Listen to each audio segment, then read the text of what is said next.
What's going on, everybody? Welcome into Profit Picks. If you are new, we always start this show by being transparent. And yesterday, um, basketball not good, not good. The Knicks -4.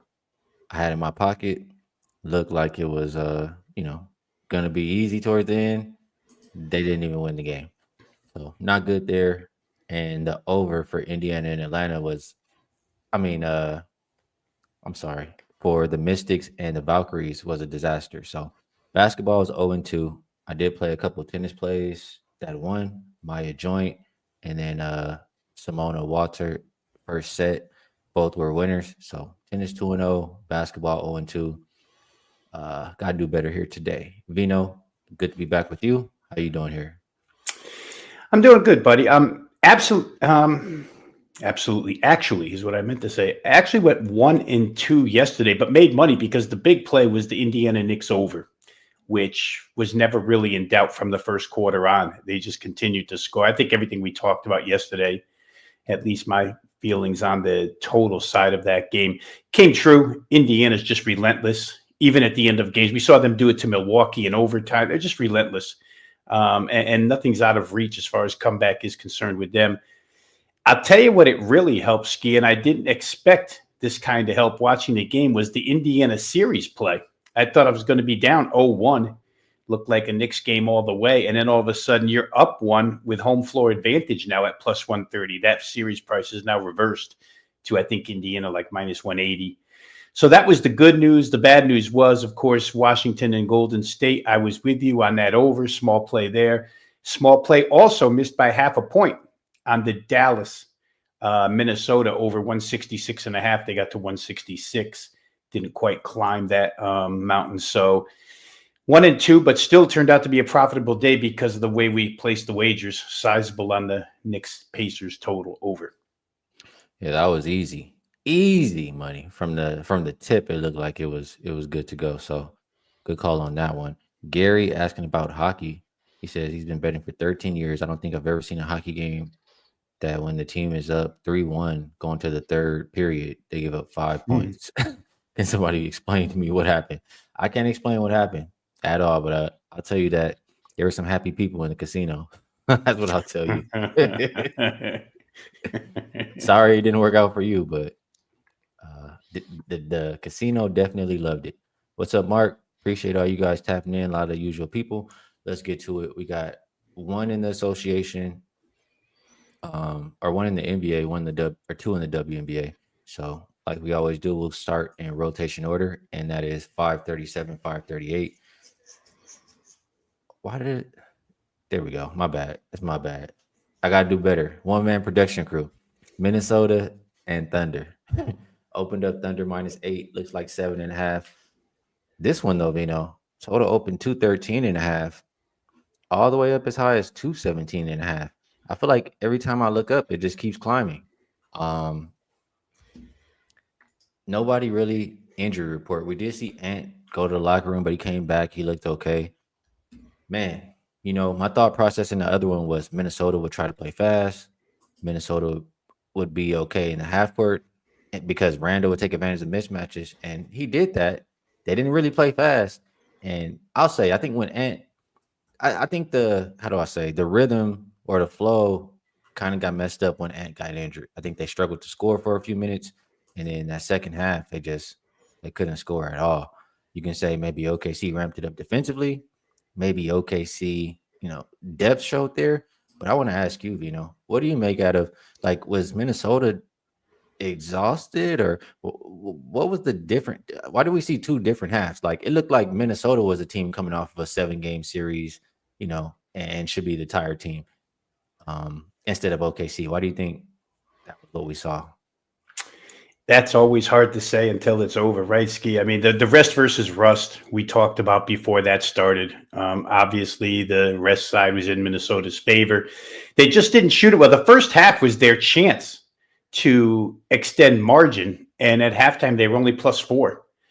Oklahoma City did not play well in the first half whatsoever. Minnesota kind of gave them second life. OKC, it's almost like the Denver game 7 on Sunday, right? That game was close. Denver continued to give OKC life, even though they weren't shooting the basketball well. The Thunder weren't. And next thing you know, it's blowout city. So for Minnesota, the problems were multiple. You listen to Chris Finch, the head coach, after the game. He did allude to what you just talked about. He said it's on him that he didn't get Julius Randle the ball more in the second half. I think he had 20 at halftime. Julius Randle had a great game, by the way. And from 3-point range, he was even 5 for 6. Anthony Edwards got hurt, but Anthony Edwards said all the lanes were choked off. He couldn't get through to the rim. I would expect that to be different. You listen to Edwards enough in post-game conferences, and you can kind of tell by his demeanor whether he feels like he's frustrated or he's got an answer. To me, his words, reading between the lines, sounded like he'll have answers for OKC here. So a lot of stuff didn't go right? The guys we expect to shoot it well, we talked about Naz Reid didn't shoot it well. All that stuff can be just a one-game occurrence. I would expect a little bit of a bounce back out of Minnesota here. This total money is crazy, though. It seems like all the people who lost their money on over in game one are just coming back with extra bags for game two and saying this one's got to go over because the first one didn't. We will see. But I would expect Minnesota's offense to improve. Interesting here, Skee. This is just a side fact.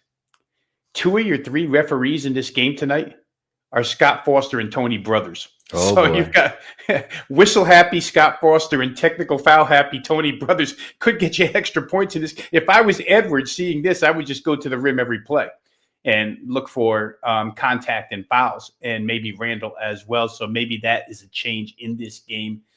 I'm almost positive, listening to Chris Finch, and maybe you were just a game ahead of yourself, Skee, because you talked about Randall being an advantage. You talked about getting out and not wanting to face the Oklahoma half-court defense. These are all things that Finch said in the postgame. We got to be better in transition. Once again, he said it after what was the previous series? Golden State. After game one, when they didn't do it, he said it, and they did it the rest of the series. Perhaps they ramp it up here when the opportunities exist. I could see Minnesota getting well within this 7 points tonight. I think that they'll just play better. I don't think game one was indicative of them. Adjustments will be made. And I'm going to say this last thing. This is just gut feeling to me. I almost feel like I got to get these numbers right for you here. It's the 6th. Prior to this game tonight, Oklahoma played 6 games in 12 days that were real high urgency games, whether it be a game 3, tied 1-1, whatever. All the games were urgent type games. They've come through for the most part. They've had a couple of setbacks in those 6. But to me, those who were looking for them to be tired in game 1, I'm looking for them to show a little bit of a mental letdown or physical letdown here in game 2. It's just too many high-intensity games to play in a row. In those 6 games that they played in the last 12 days that were sense of urgency games, they've allowed 105 or better in 3 of those. So I could understand people betting full game over. I just think that from Oklahoma City's standpoint, it is the 9th in 18 days as well. They played one every other day. I know they're deep. I know they're talented. But if you're looking for that same swarming defensive effort again, I just wonder if you can get that same thing one more time. Couple of things. Talked about the total, B-Man, and talked about the referees.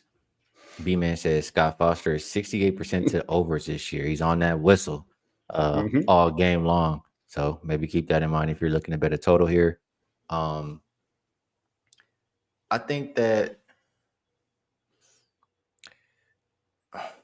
Minnesota is going to be more focused defensively. That's what I think. And I think you can get that same defensive intensity and effort from OKC because they've done it all year long. They're the number 1 defensive team. Like, that's part of their identity. I get, like, we saw here before I go into Minnesota, we saw like in that Denver series versus OKC, Denver came off a 7-game series, right? And still won that first game. Then that second game is a little bit of a different story. I don't know. I have a hard time seeing OKC like lay an egg like that, but I do still think Minnesota can play a lot better. I think defensively, like, they're a really good defensive team. They gave up 70 points in that second half, 2 30-plus point quarters. I think we see better defense from them. I think the guy shoot it better. Nas Reed, uncharacteristic. I don't think he made one shot. He might have made maybe one. Um, I just think a lot can be better for Minnesota. And I think because they're a team that lost, they're a team that is gonna make the adjustments. So I'm wanting to get on Minnesota here. Plus 7.5. I was thinking about the total, but I hear Chris Finch say, we gotta stop fouling. Say, you know, defense. I heard mention the defense too. It was either Randall or Anthony Edwards. Like, I think they're gonna be locked in. I was thinking about actually under, but I feel stronger on Minnesota. Yeah, it's kind of the opposite for us, right? The first game, I asked you the question immediately, can you understand this movement in the total up? And you said yes, and I was kind of hesitant on that. And now it's come a little bit the other way. I think the only reason I think we're in a line here with one thing, Skee, pretty much in line with the fact that Minnesota is going to play better. I think 7.5 is too much. I think Minnesota to come out and score 88 again. Some of that's due to Oklahoma City defense, but a lot of it's due to Chris Finch. Even said it. He said we had a lot of good shots out there. I'm not upset with the shots that we had available to us. He said I'd like to make them. If they do make a few, we know this NBA, any basketball game is a shot making game, and anytime we handicap or analyze, it's hard to tell if a team's going to go ice cold one night. Minnesota did in that game one. I think they play better here, just like you do. And I think that the price coming down from 8 to 7.5 probably is correct. I would look that way. It's a basic zigzag theory, too, for the most part, right? Those who play zigzag would be on Minnesota here in game two. They don't want to go home down 0-2. Of course, OKC doesn't want to leave here not up 2-0, but it doesn't mean they have to win by 8. All right, good stuff on this one. I think that's going to be it for the NBA. I think it's time to move on over to the W. And we have first up 601, 602. I mean, a couple of teams we just saw play each other. Indiana Fever versus Atlanta Dream. I'm pretty sure it's a switch of venues, though. I think they played in Indiana last time. Now, yeah, they did. So this one opened up Indiana -3. They're now 4 or 4.5, and total open 171.5 up to 173, even a 173.5 out there. Oh, here we go again. Sophie Cunningham, game time decision. Um, for the Dream, we know Jordan Canada is going to be out. So the last game, I'm pretty sure the opener was around 167 or 168, and it got bet up to 173.5, something like that. And it still flew over, right? Um, the Fever, when they're at home, I think it opened around, like, wasn't it like -9 and got bet down to 7, something like that? So now we're seeing the opener of 3 here, right? Yeah, absolutely right. Okay. So we can see based on that game and switch of venues how they think here. You know, I I do think like the bigs for Atlanta. I mean, just what we saw in that last game, they can do it again. But there are some things Indiana can do better. Like, how we talk about, I think we talk about it with Embiid a lot when, you got those dominant post presence, like the guards have to help too. You got to go in there and harass the bigs and dig in and, make it uncomfortable for them. I think the Fever can do a better job of that. The way that they were coming back in that game, if they play like that from the start, I think they can cover, but now they got to do it on the road. And I don't know. In the WNBA, this is my personal opinion. I just feel like home court means a lot. So when you lay on the road, you really, really got to like that team in that situation. And I do really like this Fever team, but I think the Dream are competitive. So I'll say the Dream. One thing is, Dream have been really good. I feel like playing for 20 minutes. And I want to say, yeah, at the end of the games, they kind of been, letting teams come back. So I'll lean Dream first half, I guess, for a side. And for a total, I mean, Vino, you got to pay me to look at Fever unders. So over or Dream first half. How do you feel about this one? Yeah, it's got to be a one-way ticket where the total is concerned, right, Skee? I mean, generally, or but sometimes we would say these teams just saw each other. They might have learned something about tendencies. Maybe it becomes more of a defensive game. Not that it would be an all-out defensive game, but that points could be subtracted from what they put up in game one 2 nights ago. But I just don't see it that way with these two. Um, Atlanta now has played 2 games where they've scored over 90 and they've allowed over 90. They gave up 94 to Washington. They gave up 90 the other night to Indiana. They've scored 90 and scored 91. Their offense looks good, Skee, and it's simply because we talked about it the other day. They're so balanced at this point in time. When you have the new interior duo, Brittany Griner and Brianna Jones, and just to let you know, it's only 2 games, but Brittany Griner's averaging 19 and a half per game. So it's only second best on the team. And Brianna Jones is averaging 17 and a half and 11 and a half rebounds. So when you combine that with Ryan Howard and Alicia Gray is shooting lights out early on, 20 and a half per game. Ryan Howard had a bounce back second game, 15 and a half. Those four, that's quite a core four. And as I mentioned the other day, the rookie from South Carolina, Pow Pow, is doing a pretty good job as the point on this team. So they've got all kinds of offensive weaponry. They play at a quicker pace at this point in time. We know the pace Indiana's going to play at. I always say Indiana's 90 waiting to happen. They were 90 the other night with 10 missed free throws. They were 16 of 26 from the free throw line, which is only 61.5%. That's not real good. It can be better.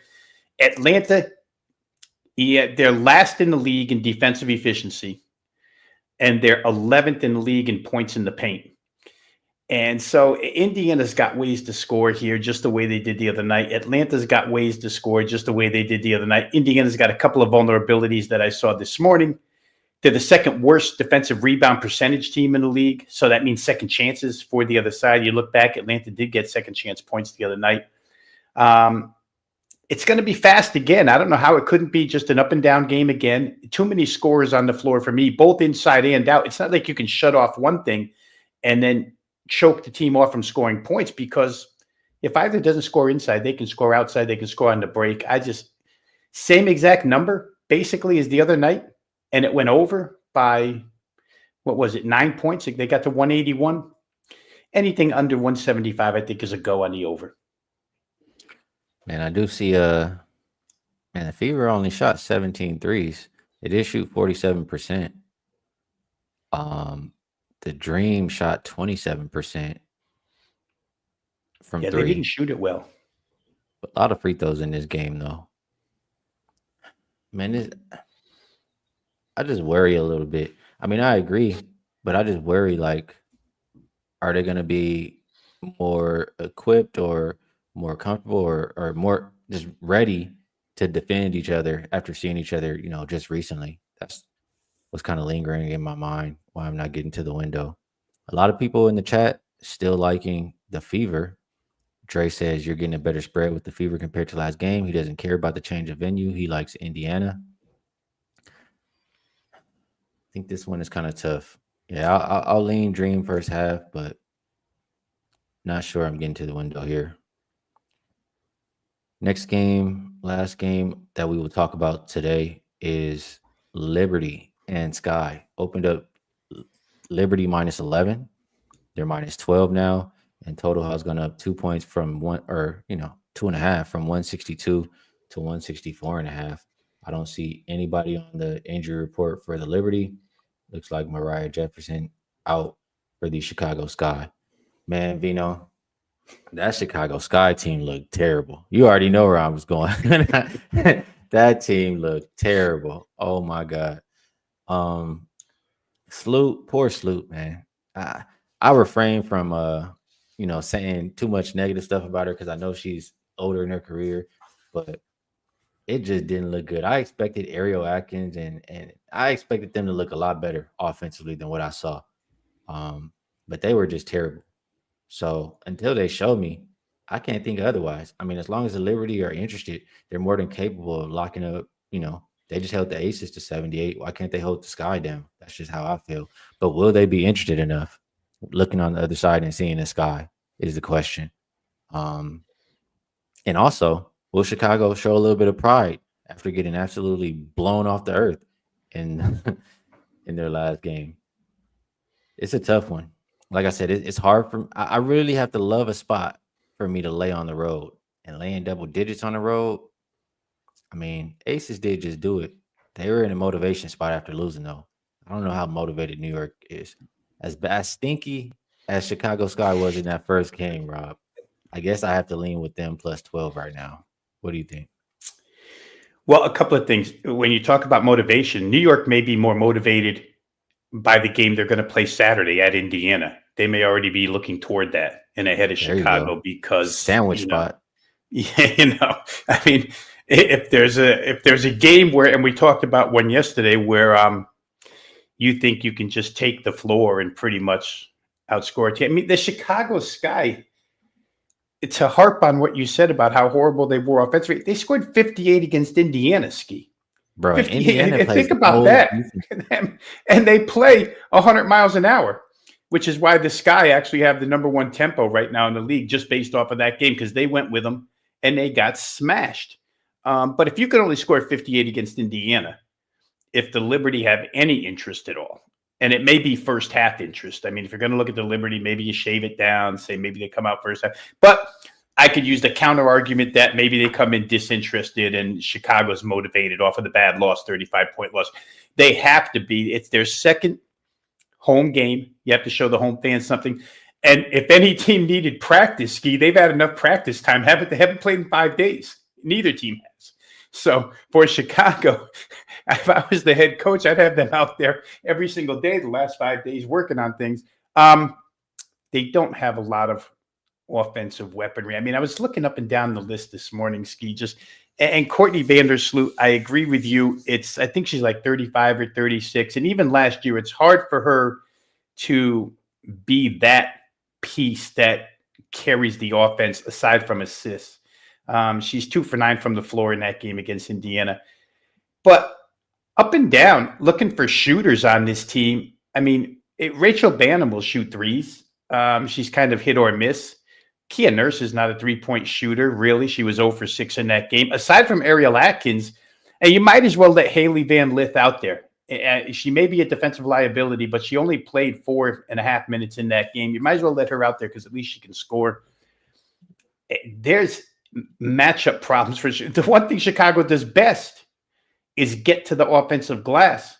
And guess what? New York is better than them at that, I think, with their interior. So it's hard to make a legitimate fundamental case for the Sky. It's not as hard to make the situational case. I think you made it.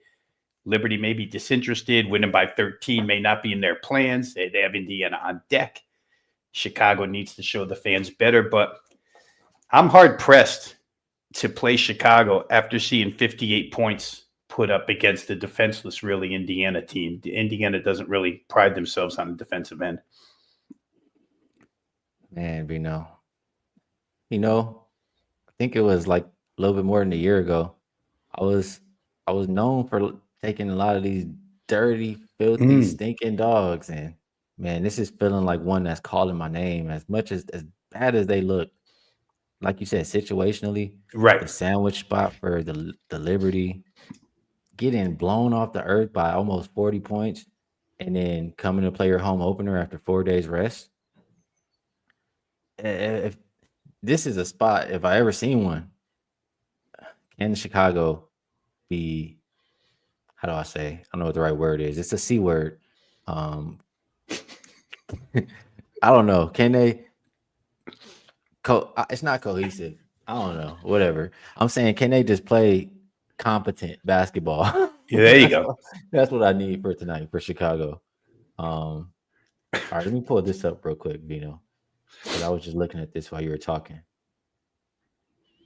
Yeah, B Dad, you got to hold your breath with this one, man. B Man says, "Sky's so dirty, but I like it." Yeah, I mean, you can make the case. There's no doubt you can make the spot case for them. All right, so let's try to do it a little bit more, I guess. Let me see here. Can we see this, Vino? Yep, there we go. Yep. All right, so what this is saying is we're looking at Well, let me just look at this bar right here. We're looking at home dogs off of a 30 plus point loss. They are 6, 14, and 1 ATS. Oof. Not good, right? But if we look at when they're actually really rested, when they've had time to fix some things, they're 3 and 1 ATS. From 6 and 14 to 3 and 1 when you get more than 3 days rest. And I always say when you get a few days off, it gives you time to work on whatever was going wrong. So this makes sense to me. It really does. Um, Skee, does 6 and 14 get any better if you narrow it down to double digit dogs? Because maybe a lot of those are single digit dogs in that 14 losses. okay, let's look. And line greater than or equal to 10. Yeah, it's 3 and 2 ATS as well. Yeah, So good that call makes on that sense. too. So the more getting enough points, they've had that rest. Um, man, it's kind of calling my name here, Vino. I'll say this though. If they have 26 points at halftime, don't No, don't text me with I'll tell you. I'm gonna be right back at the bar. You find me right at the. I'm gonna say, Bev, I need a double. I need a double, please.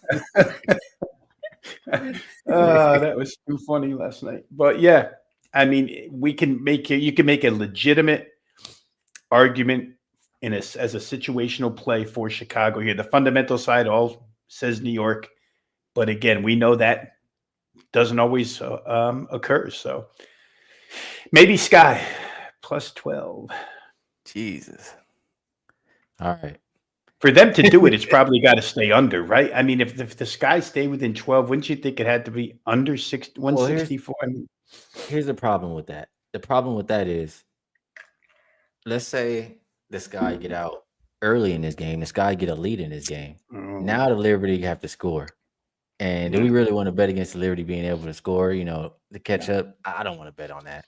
Now, if the Liberty get a lead early, the under is probably looking good. Right, right. Makes sense. So yeah, that's kind of how I'm viewing it. Um, all right, I think we did a pretty good job. Let's move it on over to best bets. And before we do that, we always, do the promo type stuff. I don't have the picture, but what's going on here? Why do we look different? There There we we go. go. One man production crew. All Yeah, right. we got 3 days in. We got to get used to this production end. All right. They have that promo, right? What is it? Memorial Day to Labor Day. So I believe if you get that one, it comes out to just about $5 a day, something like that. So um while I'll say that, I'll pass it over to Rob and ask you if there's anything else you would like to promote. And I know you've been hot lately, so Rob might be a guy you want to hop on that deal with. Yeah, I'm looking right here, Ski, just so we can give the exact particulars. Wager Talk deal is a summer celebration deal. Cost comes out to under $5 per day. It's 98 days of access, all access pass. Goes from Memorial Day to Labor Day. That's where the 98 days. So it's 100 days at less than $5 per day. So you can go ahead and find that package as all selection packages over at wagertalk.com. If you want me or Ski specifically, you can find that in the descriptions and the link. Ski always puts it there. Yeah, it's been good. Obviously, I say it each and every day. As long as it is going good. Otherwise, I'm like an airline that just had a jet crash. I don't want to talk too much about my airline, but when it's going good, you want to talk 68 up over. It's now since December, Ski. The NBA is up 76 units. I think it's really crazy. Been very, very good. For tonight, I want to go to WNBA though. I just don't see much role reversal as far as the scoreboard is concerned in that Chicago and that Indiana Atlanta game. I think Atlanta has found a system that they're good at. I think the additions inside make them really good at scoring. They can get themselves to the free throw line. Indiana is always going to score. Indiana's got a little bit of a revenge motive here because they did lose the other night. But you're asking me for an 87, 86 game to get paid, and I think you can find that. So I'm going to play, or I did play Indiana, Chicago over the total I'll use that as the best bet for the show. Indiana, Atlanta. Atlanta. Right? Why do I keep saying you got Chicago baked into my head now with that Well, they did just play situation? too. They Yeah, did just play. it is Atlanta. Big difference. Nice work on your NBA. And I don't set the show up anymore. They do set the show up. So I don't know if it's in the description, but you can see on the bottom of the screen here both of our profiles, both Oh, Rob and there you go. myself. WT.bus /RV for Vino and /HP for myself. And just a reminder to everybody, I don't know if you said you do UFL, right? Yeah, UFL, WNBA will go through the summer. We still have a little bit more NBA. College, I'm not sure if college football starts before that Labor Day, right? it does. It will start the week before Labor Day. Yep. So that's a pretty good deal, especially for a guy like Vino who's racking up them units right now.